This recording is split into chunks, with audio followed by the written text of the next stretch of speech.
Trouver tout de suite Kiara na nga def. maa ngi fi. naka suba si. Ça va. ana sa jëkkër monsieur Ndiaye. Il va bien. J'espère qu'il s'occupe bien de toi. Ah oui, ça il s'occupe mu ngi lay bien. toppatoo bu baax ah. bu baax baax. Ça se voit ah loolu nga ma Ça se voit parce que je suis grossie, ah j'ai oui, pas compris. franchement, tu es grossie kay. Merci. Merci. Allez. Voilà.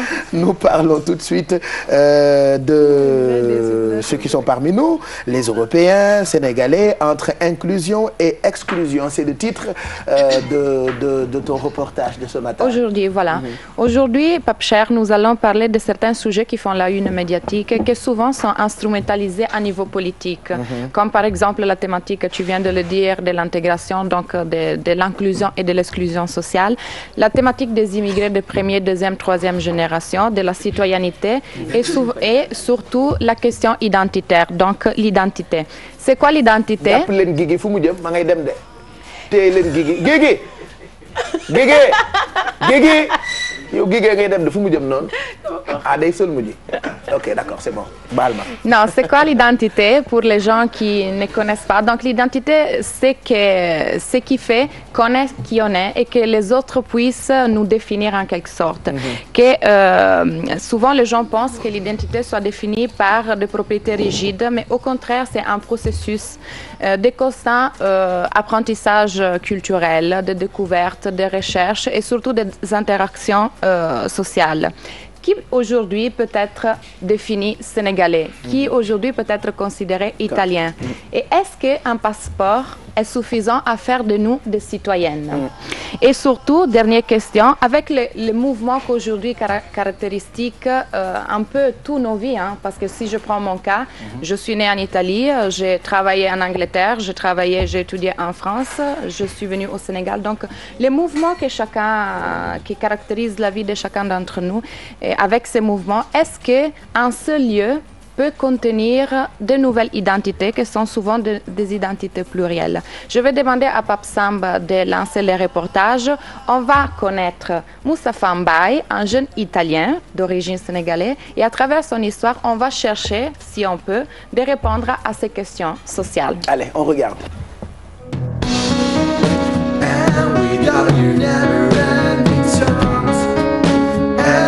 Cloud has a silver lining, and with all your never-ending drugs, every star is always shining.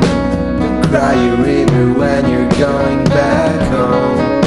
You know that everything comes and goes. maa ngi jégalu ci sama olof bi tax xawul set noonu ndax su fekkee ndax man foofu laa juddoo loolu moo tax. sama papa ay boori 1987 la ñu Italie dana commencé di jaay ba pare toog na fa ay ñetti at mu ñëwaat Sénégal mu takk sama yaay bu ko takkee ba pare ñëwaat na Italie après bi ñëwaatee Italie.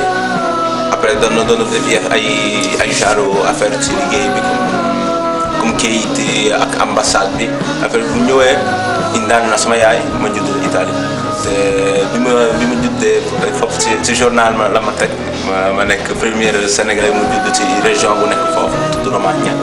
sama premier jour bi ma ñëwee fii nii la mën a xoolee comme ab Sénégalais dëggantaan daal damay teg comme genre tubaab daal presque mais c'est normal ndax soo jugee benn Europe wala fu nekk ci bitim réew ngay ñëw Italie ngay ñëw Sénégal daanaka ni ngay mel doo mel comme yeneen i Sénégalais daal. tubaab bi damay laaj toujours ba xam lan moo la gënal nekk Sénégalais wala italien mais su ma nekkee italien ndax document yi moo tax ma nekk ko mais man Sénégalais biir laa daal man Sénégalais laa li ma gën a nekk Sénégalais biir ndax ni ma yaree mbooloo éducation bi Sénégalais la ak sama papa tamit li ma jàngal lépp ci Afrique la jugee moom jàng naa alxuraan te tradition bi ma jël lépp Sénégalais la ci tubaab jëluma presque dara man su ma xaw a nekk italien xëy na moo tax ma judd foofu ma yaru foofu kon ma ànd ak italien tamit kon ñoom ñu mel daanaka presque ci ñoom laa ko jëlee mais comme yeneen affaire comme naan sàngara wala lekk mbaam loolu ci ñoom jëlee ma ko ndax loolu la bokkul ci dama gëm daal ci diine daal. mus naa dégg loolu ay comme genre sénégalais yu nekk Italie ñu jël seeni doom yóbbu leen Sénégal man sam ni ma xalaatal ni ma ko xalaatal pour man waroon na koo def daal ndax su fekkee ñoom Italie la juddoo te foofu la ñu habitué bu waroon jël seeni doom sànni leen foofu Sénégal ndax sinon dina mën a nekk comme genre psychologiquement dina métti daal si ñoom waaw ndax ñaari réalité bokkuñu ndax Italie ak Sénégal daanaka bokkuñu loolu moo tax mais xale su ko bëggee moom mën na ko décider boppam mais forcé ko pour ñëw Sénégal daa yomb si ñoom ni ma intégré foofu Italie nii laa intégré foofu fii ci Sénégal ndax mën naa nekk ñaari yëpp loolu moo tax. mu nga voilà sama papa dafa yóbbu sama yaay Italie après ma juddu. N'est-ce pas? Comme il vient de le dire, avant de lancer le reportage, j'avais dit aujourd'hui avec les mouvements qui caractérisent la vie de chacun, est-ce qu'un lieu seulement peut être le conteneur de cette nouvelle identité? Parce que là, on commence à parler de nouvelle identité. Avant de retourner sur l'histoire de Moustapha Mbaye, j'ai pris 3 petites définitions que je voudrais donner au public concernant l'identité pour chercher de comprendre un peu de quoi on parle. Donc, selon la sociologie, l'identité est constituée par l'ensemble des caractéristiques et des attributs qui font qu'un individu ou un groupe se perçoivent comme une entité spécifique et qui sont perçus comme tels par les autres. Encore une petite définition de Claude Dubar qui il distingue 2 composantes indissolubles de l'identité sociale. La première, c'est l'identité pour soi, qui renvoie à l'image que l'on se construit de soi-même. Et puis encore, il nous dit l'identité pour autrui, que c'est une construction de l'image que l'on veut renvoyer aux autres, une sorte de reconnaissance des autres. Ça, pour cadrer un petit peu la thématique et comprendre c'est quoi l'identité. Donc, un processus de constant apprentissage et pas de catégories fixes. Par exemple, j'ai posé la question, qui aujourd'hui peut être considéré sénégalais? Est-ce qu'un Sénégalais aujourd'hui, c'est quelqu'un qui a le passeport sénégalais? Est-ce que c'est quelqu'un qui est noir? Est-ce que c'est quelqu'un qui parle wolof? Et de la même façon, qui est italien aujourd'hui? Est-ce qu'un passeport est suffisant à faire de nous des citoyennes? Passeport bi voilà. Li ngay wax nag ci français man dinaa ko dégg mais du ma la mën a tontu ci français. Ça arrive, non? Oui. Voilà, moi, par exemple, Pape Cher, j'ai beaucoup des amis français d'origine sénégalaise d'ailleurs. Et je me souviens justement le cas d'un ami qui s'appelle Moussa qui est venu travailler ici.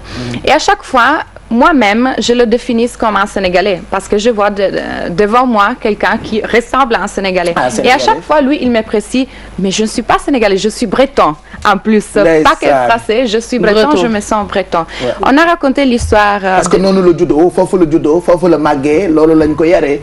Voilà. Voilà. Hein? Breton, mooy lëbu. mooy lébu. lébu ci ñoom tubaab bi. waaw France la jóge sama waa ji ñu ngi ñëw ci yow léegi. Voilà, on a raconté l'histoire de Moustapha justement parce que j'ai pris l'exemple de son histoire. D'ailleurs, c'est aussi intéressant parce que lui, il fait partie des classiques processus de certains immigrés parce que ses parents, donc le père, il a décidé de quitter le Sénégal pour aller en Italie. Après, la mère a rejoint son mari en Italie. D'ailleurs, Moustapha, c'était le premier Italien d'origine sénégalaise qui est né dans la région d'Emilia-Romagne, donc c'est la région de Rimini d'où il vient.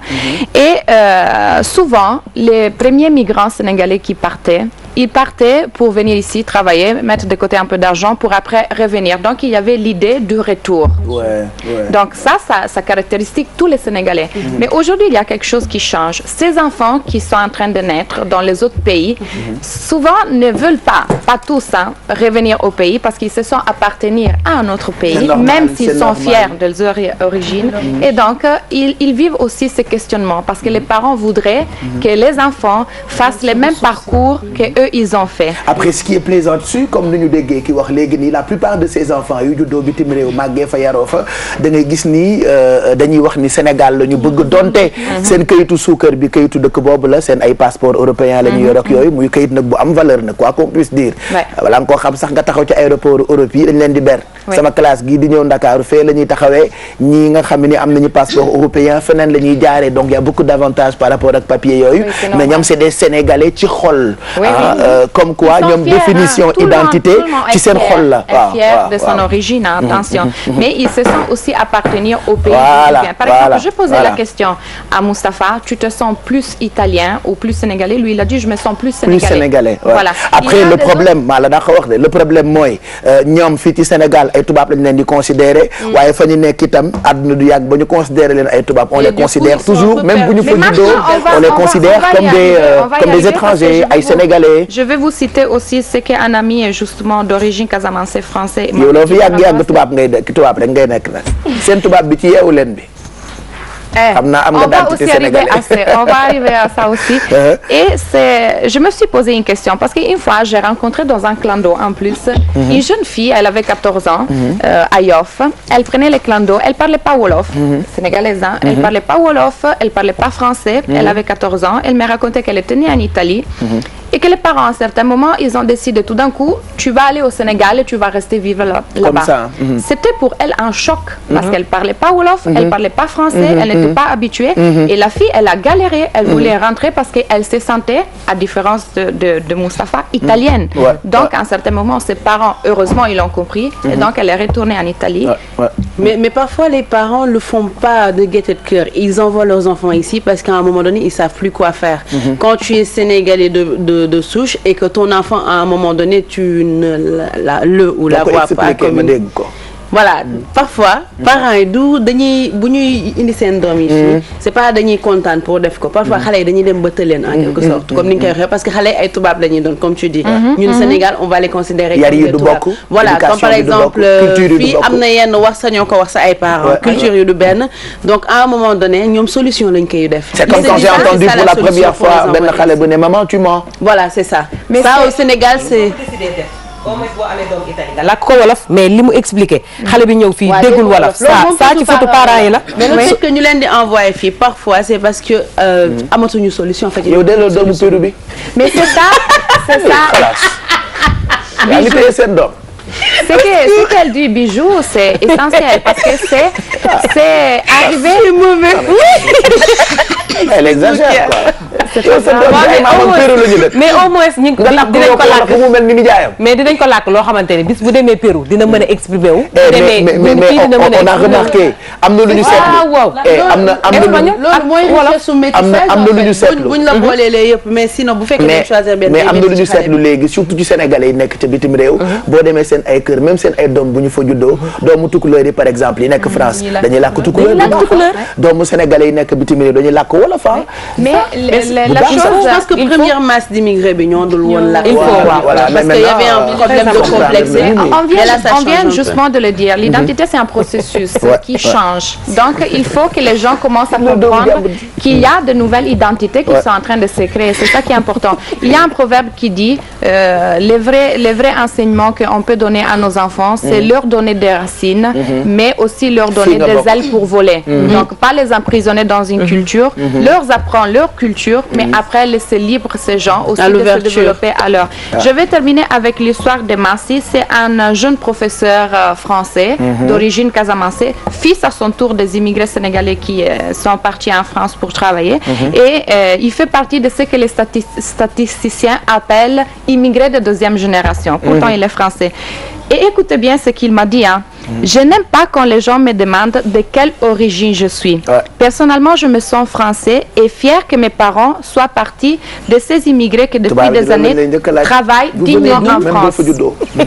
Après, il a dit quand j'étais aux États-Unis, une chose m'avait frappé. Personne réclamait mes origines. Quand ils me demandaient d'où je venais, je répondais je suis français. Et ça suffisait. Ah, français, c'est cool. Ils me disaient pas besoin de souligner première, deuxième, troisième génération de citoyennes. Pourquoi ce n'est pas la même chose en Europe? Et après, il dit encore, quand je dis à mes étudiants, parce qu'il fait l'enseignant, quand je dis à mes étudiants que je me sens français, ils rigolent. La plupart d'entre eux, fils à leur tour des immigrés, ils en ont honte. Je les comprends quelque part. Ici, ils sont considérés comme différents parce que leurs parents viennent d'ailleurs. Une fois dans leur pays, donc par exemple au Sénégal, ils sont considérés comme des Français. Et alors, à quel pays ils appartiennent? quelle identité ces gens-là, ils auront, ils vont se sentir citoyens de quel pays. Et il a dit merci, et c'est très important, et je veux que le public soit attentif sur ça. Je pense qu'il faudrait arrêter de sacraliser un sol. Et après, il m'a dit, te concernant, Chiara, tu pourrais bien devenir citoyenne sénégalaise, même si tu es toubab, et tu sais pourquoi? Parce que tu as le Sénégal dans le cœur. Est-ce que tu as une carte d'identité du Sénégal? On doit parler de mes papiers. Sur place physiquement. Mais Madame Ndiaye peut prendre maintenant, la nationalité. je peux commencer à demander les papiers. Ouais, vas-y. dafa am sama benn maam ngeen baal ma nag les documents sénégalais, on va faire la fête sous Yaoulène, promis. D'accord. Et donc, Voilà. c'est ça qu'il expliquait.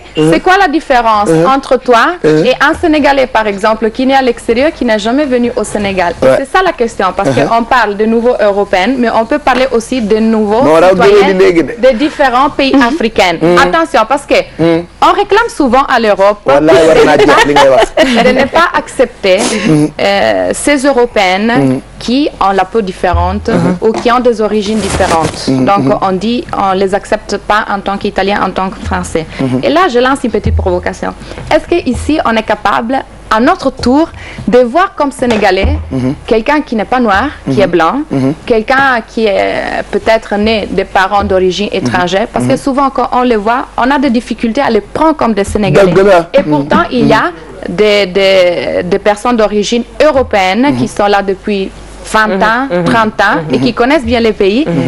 Mais on le prend moins comme un Sénégalais qu'un Sénégalais, par exemple, qui est né en France et qui est venu 2 fois dans toute sa vie au Sénégal, qui rien connaît du Sénégal. Donc aujourd'hui, il faut vraiment s'ouvrir à ces nouvelles identités et voir tout comme relatif. La relativité des choses. Dernière chose, dernier, très rapide. Je conseille 3 livres parce que des sociologies, pour ceux qui vont s'intéresser à la question de l'identité, c'est important. Pour ceux qui étudient sociologie, qui veut, voilà. Donc le premier, c'est George Mead, c'est un grand sociologue, avec son bouquin L'esprit, le soi et la société. Et encore Erving Goffman, un autre grand sociologue, avec la mise en scène de la vie quotidienne. Et pour finir, je l'ai cité tout à l'heure, Claude Dubar, La crise des identités. Merci. Ñu ngi lay gërëm bu baax. Merci beaucoup Chiara. Ba déwén. À l'année prochaine. À l'année prochaine, justement, je vais t'interroger mardi prochain sur la sociologie. Erving Goffman. Super. Mais il faut rappeler que demain tu seras sur le plateau parce que demain Yaoulène se mettra sur son 31 à partir de 7h. Merci beaucoup Chiara. ñu ngi lay gërëm bu baax suñu benn maam Binta Sall ñu ngi koy nuyu bu baax tooñu ma naka mais dafa laajte léegi ndax puune bi ci télé bi lay liggéeyee. dafa doon tooñ rek quoi mu ne moom puune bi fii lay liggéeyee parce que dafa yeewu gis nga xees et tout ça maire boobu ñu ngi koy nuyu bu baax dafa doon laajte. dafay laajte di xamul non kii tubaab la dafa xees pecc mais Sénégal la gën a bëgg sax que Italie mooy Chiara donc demain matin tu reviens ak équipe bi yëpp bu ko defee ñun tam ñu tegu ci suñu 31